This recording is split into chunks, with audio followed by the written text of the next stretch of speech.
Guys আজকে দুপুরের খাওয়া দাওয়া মেনু আমি সব দেখাবো। কালকে তো শনিবার ছিল, রবিবারে আজকে আমাদের আসল খাওয়া দাওয়া হচ্ছে। আমি দিয়েছি পাতা দিয়েছে বলছে, যাই হোক এটা ভাত চলে এসেছে, বাকি দিয়েছে সব দেখাবো। আর আজকে আমি গ্লাস দিয়েছি।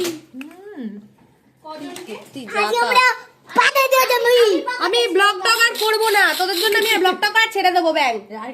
ভালো লাগে না। এবার ডাল আর চিপস আছে, আবার ভাত নিচ্ছি। ইগনোর মাই ব্যাকগ্রাউন্ড নয়েজ। এবার মাংস আসছে, মাংস ভাত আর মাংস বাদ দিও না, দিও না। আসছে সুন্দর, মাংস দিয়ে খাবো, দারুন।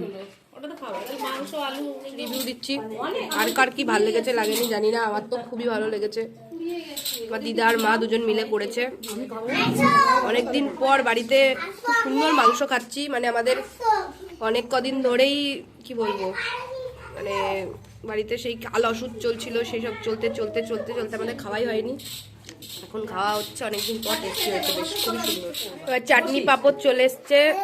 এই যে চাটনির সরঞ্জামই আমি কাল করছিলাম। মিষ্টি আছে, মিষ্টিটা আমরা খাবো না।